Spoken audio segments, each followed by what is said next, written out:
Hi, everyone. Welcome. My name is Carrie Denning Jackson, and this is the Place as Medicine podcast. Today, I am delighted to have Nick Okafor on the podcast. He is a former colleague of mine from Sidewalk Labs and the nonprofit that he runs, Trubel&Co. I was a former board member of. Trubel&Co. is all about teaching people how to make maps and tell stories, specifically young people, and getting map making and that kind of spatial literacy into education. So, Nick, welcome. I am so excited to have you on. Um, I would love to start with you, talking about you and who you are. So, where you grew up, the places that shaped how you saw the world. Tell us a little bit about you and your geography. Amazing. Thank you, Carrie, for having me on board. And I'm so excited to be here. And place is so integral to my growing up, my navigation as an adult, and becoming who I am. I grew up in Dallas, Texas, and both being in Texas, being in Dallas, but then the community within Dallas really shaped me. My parents are Nigerian, and so I grew up in this, outside of Dallas suburb that was mostly white and Asian.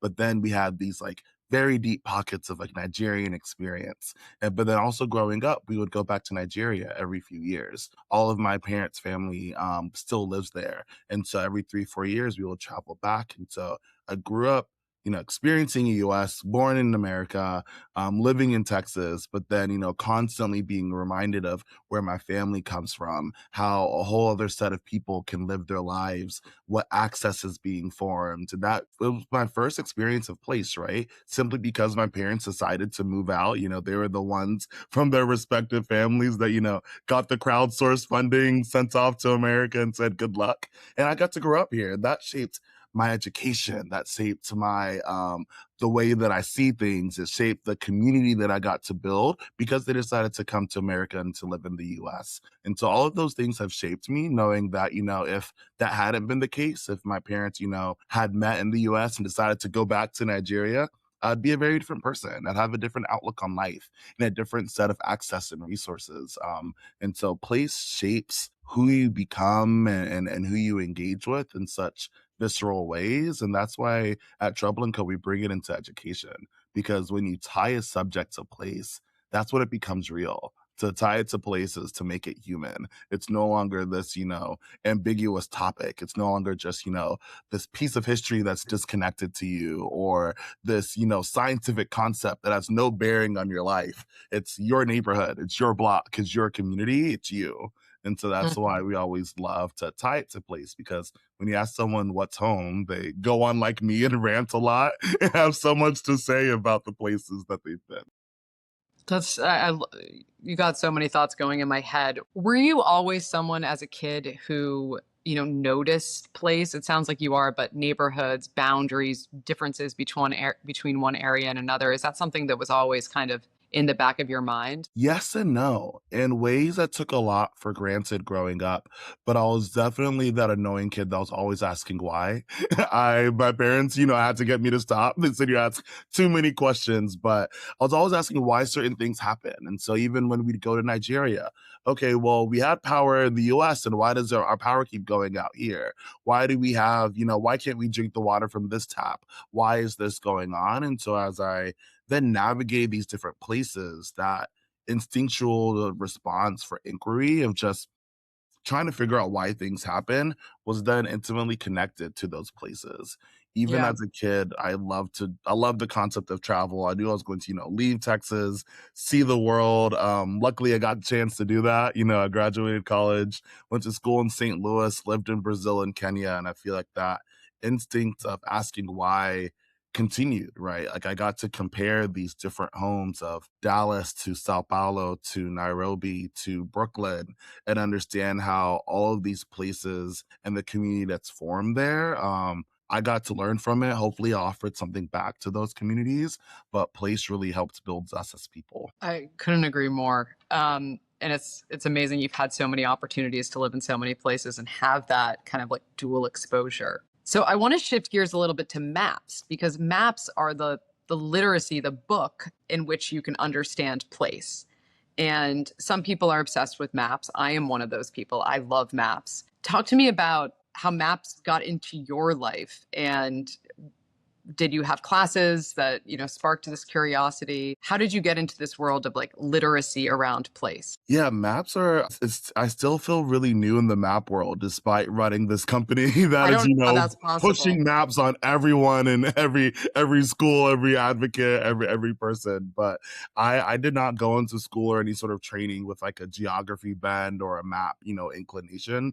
I cared about place, but it wasn't necessarily something that I was, exploring professionally. Actually, I remember in undergrad, I was an engineer. I studied mechanical engineering and international development. And I remember I took a sociology class, and one of my professors was adamantly trying to get me not out of STEM, but like into exploring, humanities and social sciences. And he kept pitching different iterations. I'm like, I'll dabble, but my Nigerianness was like, I still want a job after graduation, so I'll stick with this engineering degree because this is my secure way, of balancing the needs. But I remember he had actually said, I think you would like geography. And I kind of just chuckled. So I was like, what do you do with a degree in geography? I'm like, okay, you want me to spend 4 years going to debt just to learn a bunch of maps? I'm okay. Fast forward many years, here I am telling everyone that they need to use maps to understand their world. As you said, like maps become this tool, its own form of literacy, of just understanding what's going on. It takes information, be it quantitative, qualitative, stories, data, and connect it to these places that we come from. It's such a immediate way to visualize data, right? I was a consultant, as you said, and so I've done the tableaus, I've done the charts, I've done the pivot tables, but nothing hits like a map.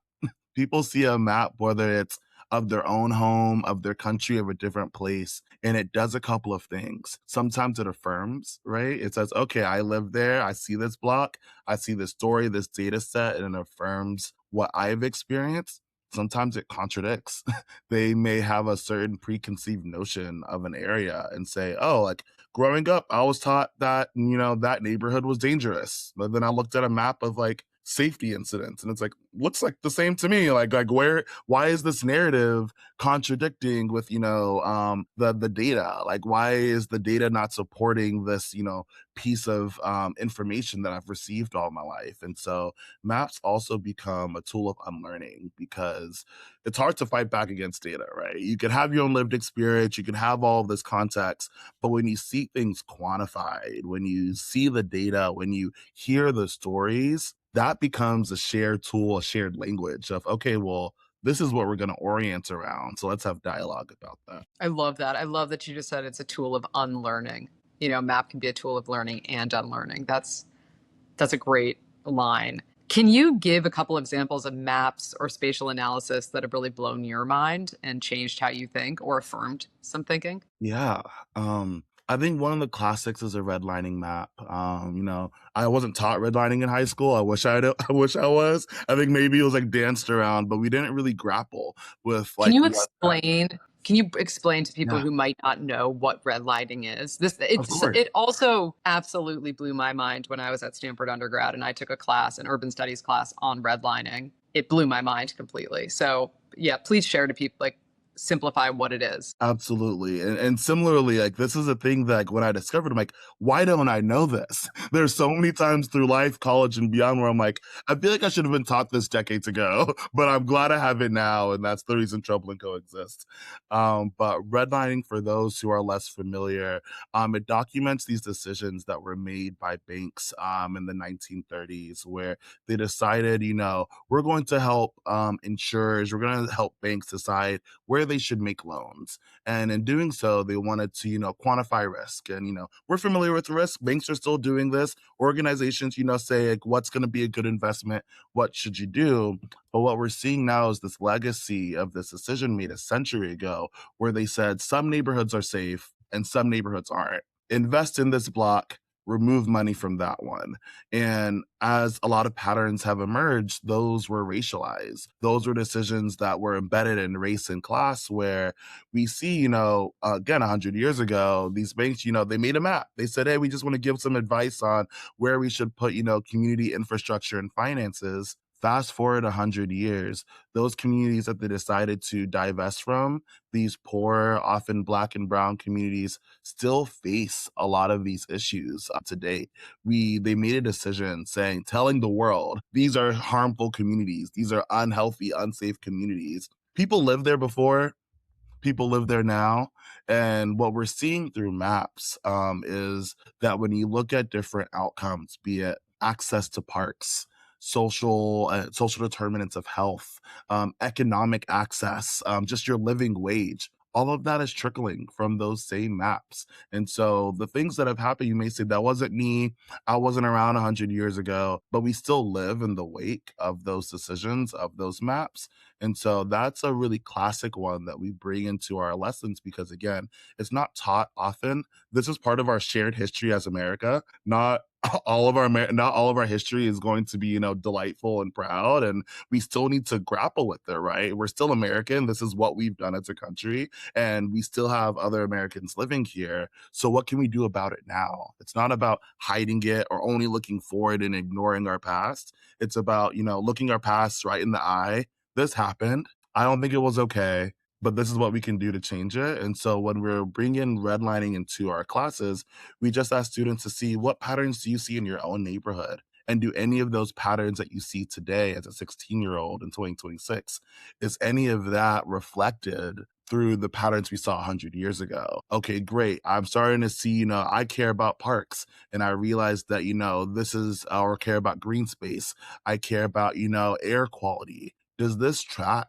to those maps that we saw before? And so that becomes a really critical stance in a lot of mapping of, where do we see, our current day-to-day experience drawing from decisions that were made by people in the past. But another one as well that I'm thinking of that, maybe makes it more grounded than, these big redlining maps is, I think about, I went to school in St. Louis, and it doesn't always have to be this, this grand, societal force. Sometimes it's just like maps are the ways that we talk about spaces. And so I went to school in St. Louis, and there's a street called the Delmar Loop. And so even, the minute you land on campus, I went to WashU, they would talk about the Delmar Divide.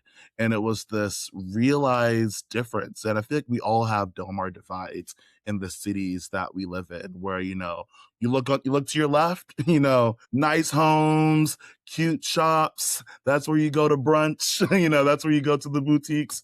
Then you look right, and it's a community that has experienced divestment. It's a community that you may feel unsafe for whatever reason. It's a community that's often racialized. And so the minute I went into St. Louis, that was just in the, common, we would just talk about it. Don't cross the Delmar. Things happen when you go to the other side of the street. And so, like, I'm just, I'm a 17-year-old trying to figure out what's over there. Like, what are people, why is we're talking about one block away? But that was a real experience for me of understanding place and maps of, like, cool, at some point this line on a map got to determine, like, the separation of communities, when in reality those are neighbors, right? They're one block away, they're living in the same community, yet that line on a map makes them worlds. You bring up such a both of these topics I want to like dig deeper into, especially what you say about the divides. Like, every community of people listening can think about what's their Delmar gap.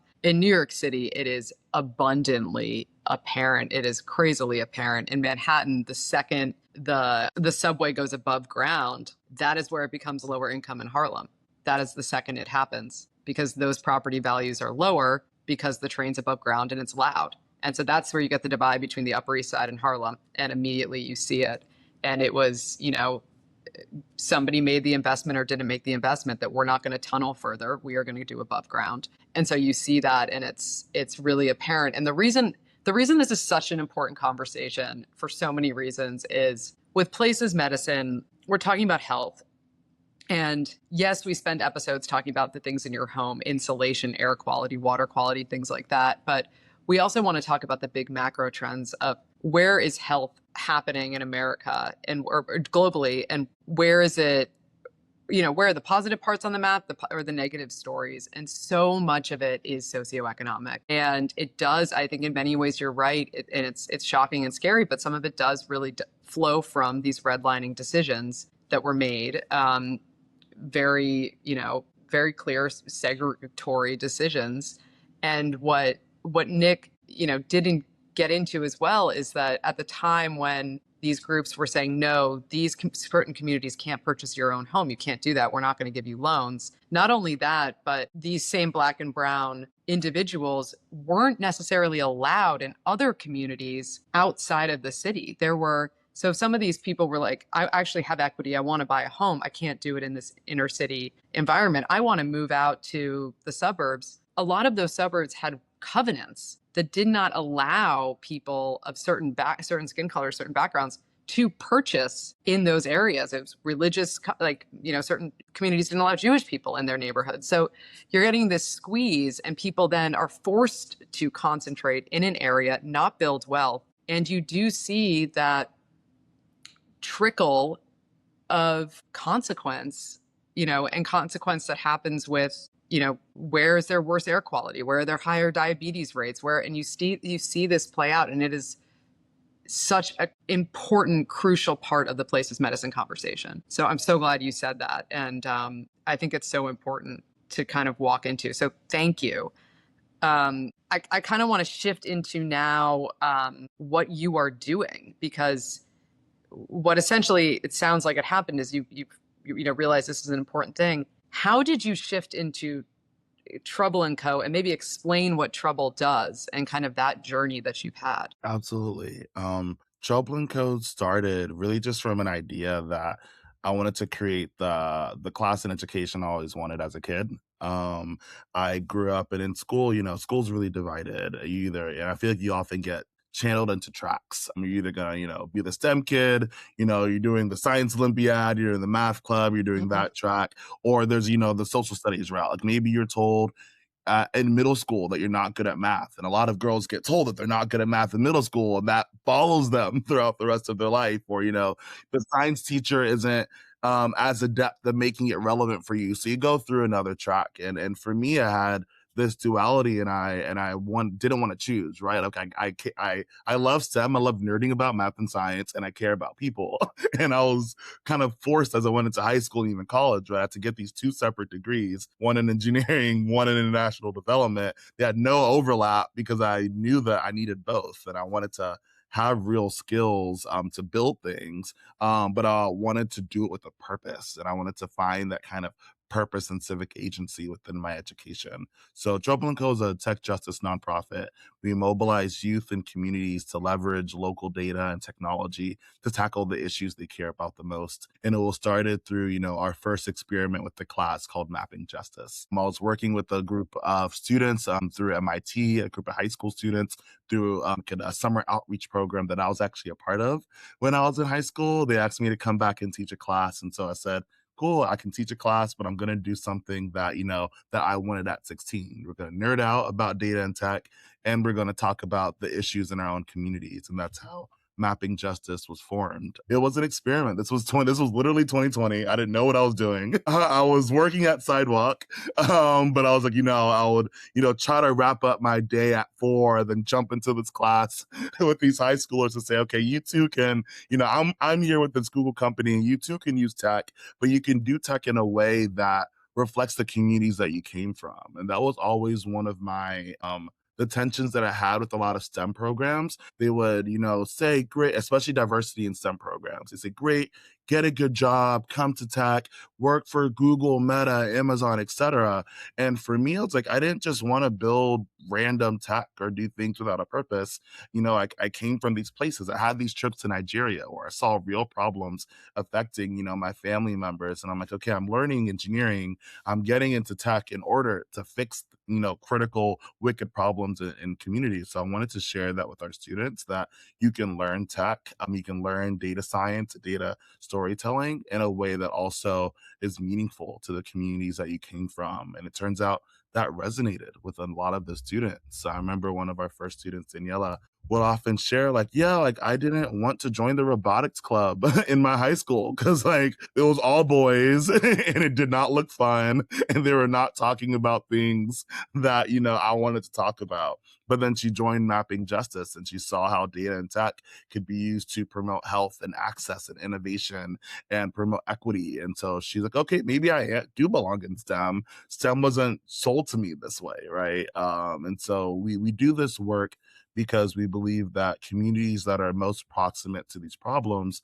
should have the tools and power to decide their own fate and to build solutions that align with their needs. And so they're using maps, they're building dashboards about whatever issues they care about. It's often very self-directed. And so if maybe they reflect and they say, yeah, like I don't have access to local food. So I'm starting to explore food deserts. Or like I see that my abuelita is often coughing. And so, great, let's look at air quality around Miami. Or my community just experienced this natural disaster. What happens next? Let's look at maps about resilience and recovery and see what can we do about it. And so at Trubel&Co, we run a number of programs for high school students, but now we're starting to work with college students, young adults, community groups, and we actually just launched some work with teachers because we think that every classroom in America should be a site of civic inquiry and data exploration.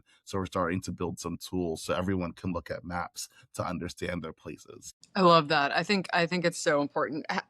So talk to me about. I want to just hear more of these students' stories, and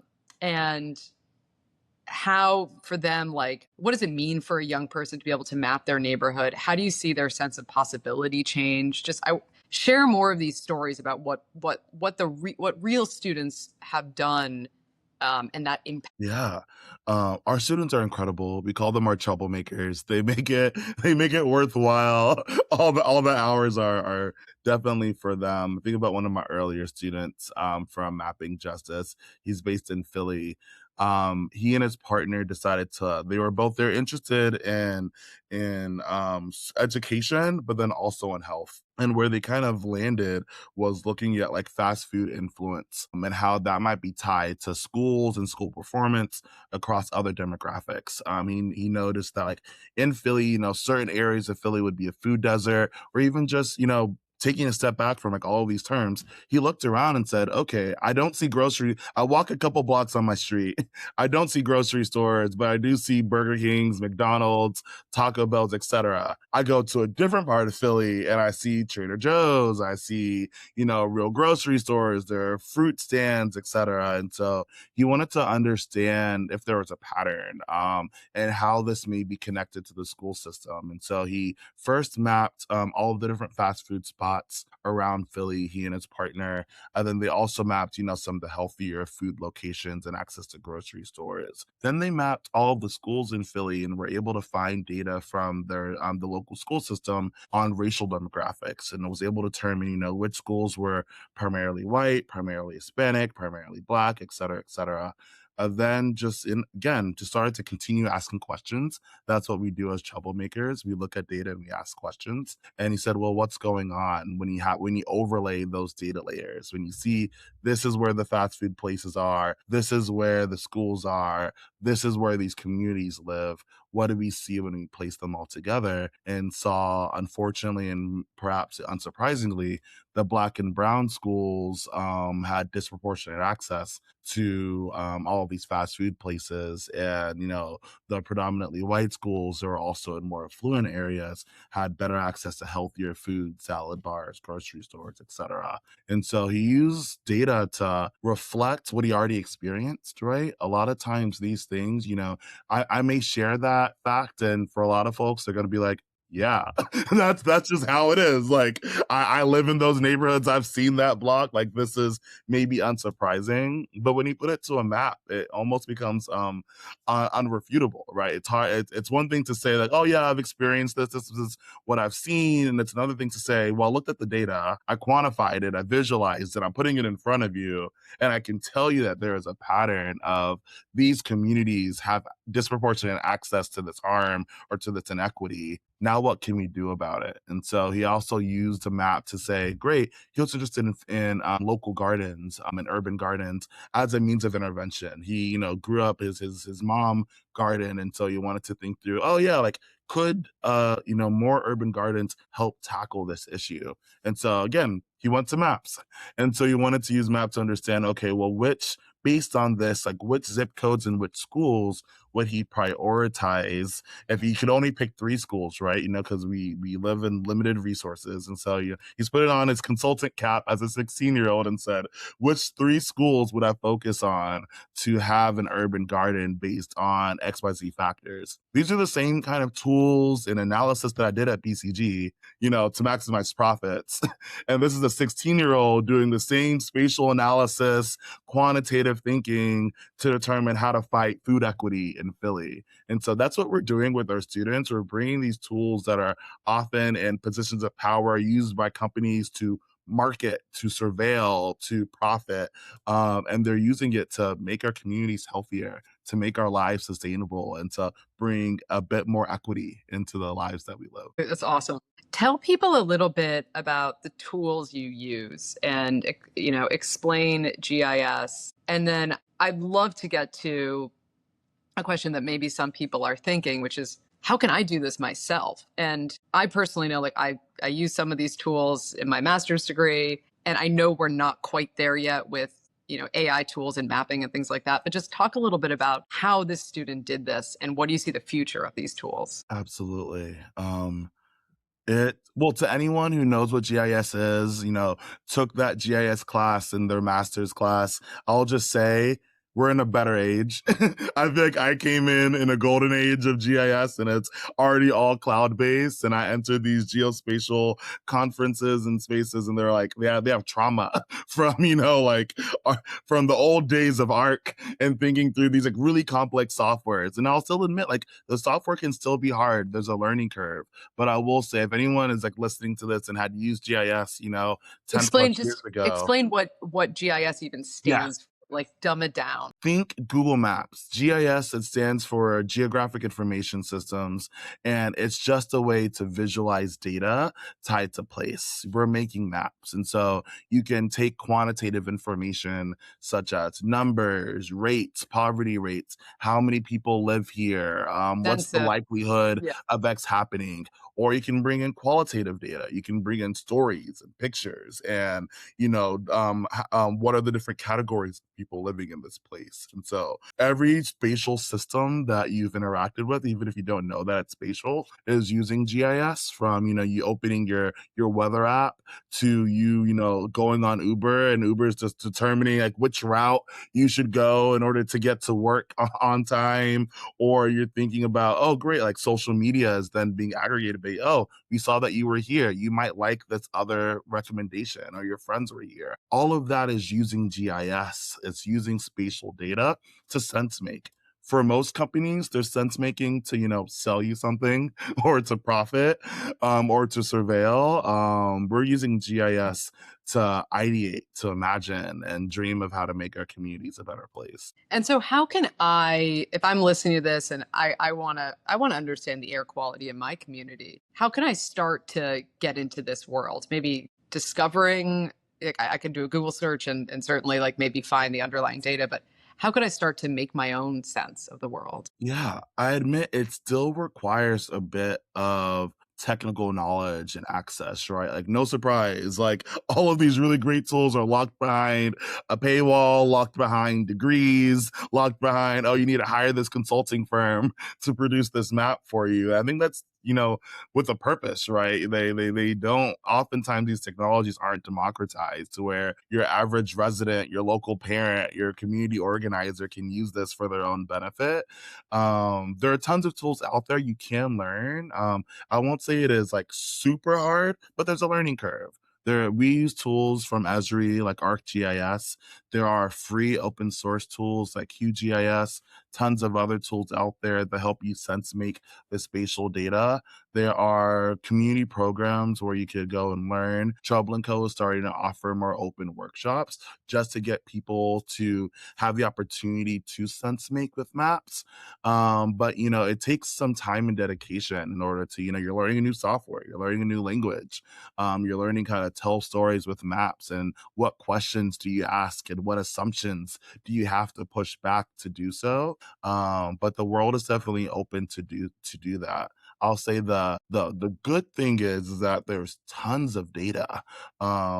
There's so much data out there, and depending on where you live, you may be living in a super, data rich place. Like open NYC is my dream. I wish, every, municipality had the rigorous data aggregation and distribution as some of these major cities, but a lot of cities also don't have this information.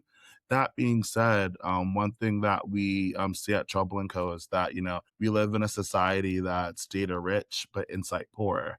We're sitting on all of these mounds of information, but only, a small amount of the population can actually make sense of it. Sure, I can tell you that, air quality data, it's on the EPA and you can go to the census. And so like, sure, Carrie, you can go to the census, download this, do a data walk, connect it to the EPA's data, then map it to your own zip codes and visualize that. But you may not have the skill set, even you know how to do it. You don't have the time. That takes a lot of work. One thing that we're considering in Trubel&Co is like, how do we continue to democratize access to these things? What we've done so far is build educational platforms to teach people how to do it.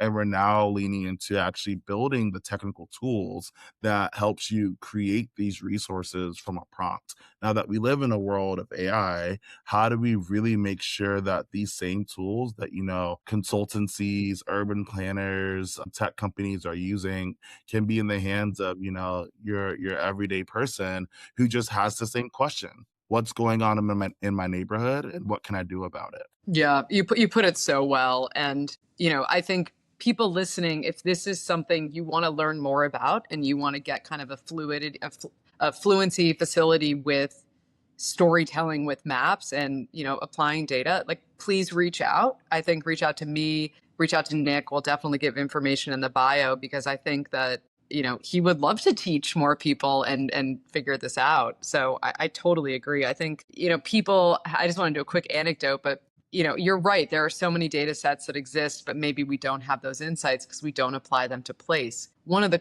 coolest things I've seen done is a friend of ours who used to work at Sidewalk Labs, Dan Vanderkamp, who is an engineer, took all of the New York Public Library's archival photos and mapped them to the actual physical place. And he called it Old NYC. And so you can go on if you live in New York City. He may have done this with other places. I think he did it in San Francisco as well. I think there's Old SF.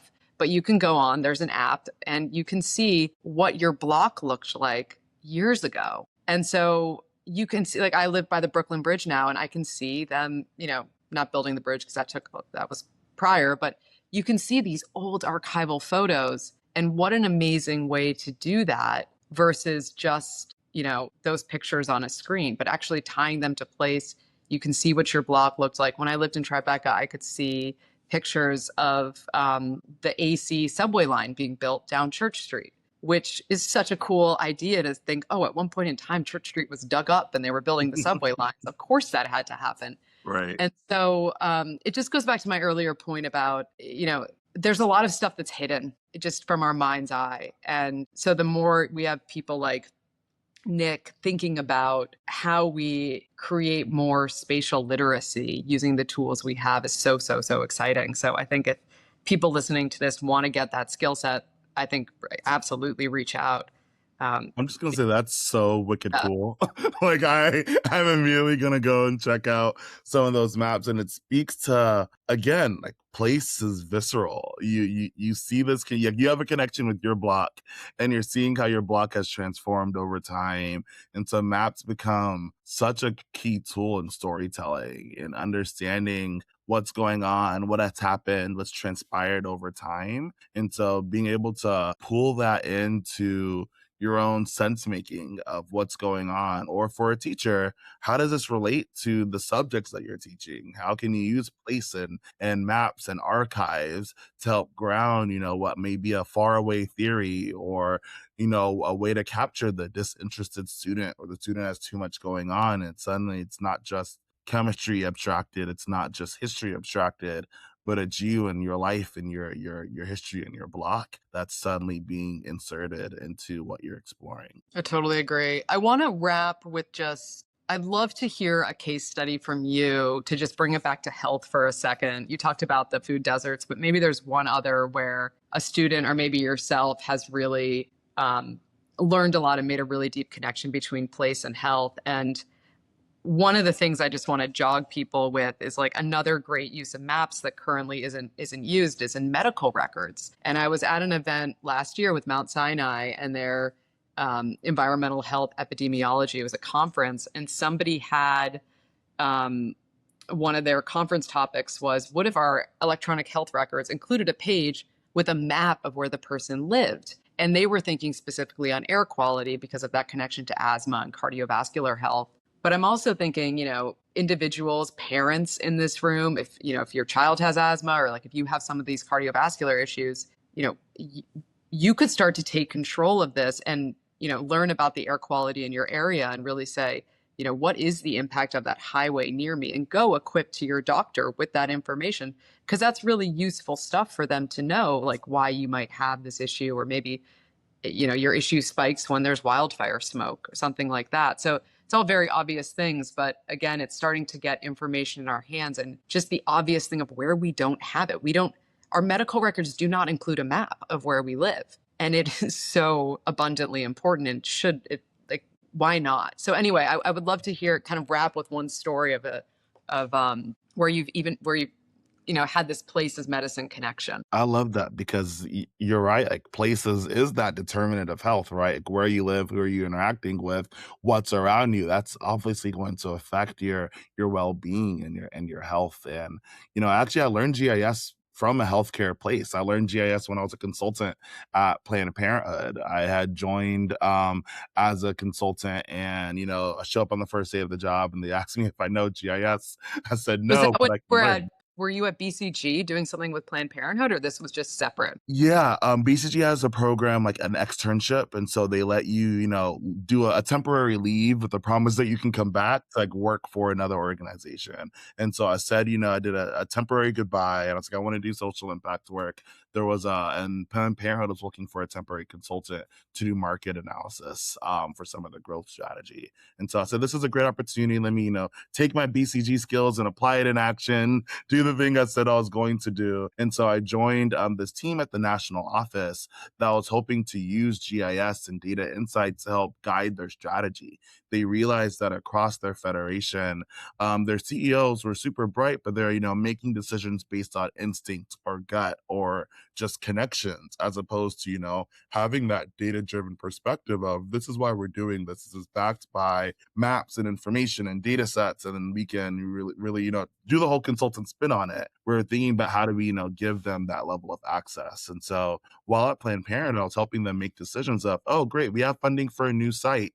Should it be in this city A or city B? And so looking at health insurance information, looking at health need and like which areas had, more need for the services that they are providing, to which populations they wanted to serve. But it was also on the reverse. When certain clinics were closing, how many people would be impacted? How much further would people need to go for critical services? I remember this was during 2019, and I would see Planned Parenthood on the news, and I would, get an email 10 minutes later on saying, okay, great, like this clinic in Missouri closed. Missouri is potentially going dark. How many people are going to be impacted? How much further do they need to go for some of these services? Or we want to provide a mobile clinic. what should the route be? You know, like what are the neighborhoods and the zip codes that we should be at what time and why? And so I was training some of these CEOs and building some of these internal tools so they could use data to not only guide their strategy and business decisions, but to guide their mission of health equity and access and making sure that people could fully live and their well-being was taken care of. But then I also think about some of our current work and working with teachers to make their subjects come to life with place and maps. We're working with some teachers in Mississippi right now, and one of them is a chemistry teacher, and he's using the platforms that we're creating to localize these subjects. We were just chatting with him, and he shared that, you know, he had a lesson on, you know, various chemical compounds, and then he used our maps and our training in order to then connect that to local industrial toxic dump sites. And so the students are seeing, okay, great, we're learning this, you know, chemical compound. For some, it's like, I don't want to learn chemistry. I'm forced to be here, but I guess I'll sit here and draw the formulas. Then suddenly that same formula is, you know, these toxic dump sites around the state, and they're asking questions about place. And he even shared that one of the students said, oh, my grandma lives right there. Is that why, you know, there's higher rates of air quality? Is that why people have cancer? Is that why these things are coming about? And so them being able to contextualize their experience of I'm not just learning this discipline, this information doesn't exist outside of us as people. And so even chemistry, social studies, math, all of these things can have place-based components. And ultimately place impacts our health. And so it's been really great working with students, with community organizers, and with teachers who are bringing maps in order to make those connections come to life. Nick, I got chills with you just saying that. I'm so glad you came on this podcast. It's so remarkable what you're doing with Trouble and Co. I hope people listening, you know, if you're already a geophile and obsessed with maps, you know, learn more about Trouble. They're a nonprofit. I used to be on the board, but support them in some way, share them with teachers, friends you know and love. If you're not, you know, a geophile map freak like the two of us are, you know, some people just aren't. It's not their go-to the way they think, but Not it yet. is not yet potentially, but start to notice, start to enjoy, think about these things, think about how these relationships are formed. I love the example of the chemistry one. That's I mean, I wish I had learned chemistry that way. That would have been maybe helpful for me, but And to your point on like whether or not a geophile, again, like I shared, like I rejected the thought that geography had, you know, any purpose in my life. But one thing that helped me think through is think about all the questions you ask yourself in a day and how many of them are tied to where. Where do I need to go? How long does it take to get to that place? Who lives in this place? Why does something happen where it does? So much of our life is spatial. And so all of that is going to need spatial information in order to design new solutions. And so you may not, you know, intrinsically buy maps, but if you're asking questions about where, if you're asking questions about place, maps are the way to go to get some of those answers. wow. Thank you so much, Nick. This was very inspiring. I love all my podcasts, but this was like actually truly one of my favorite ones to talk to you about this and go high level and then deep into things. So thank you so much for joining. I hope we continue the conversation. I hope we've spurred some super fans out there. So thank you everyone for listening and joining. I appreciate Of it. course. Thank you for having me on board and welcome to all the future troublemakers out there.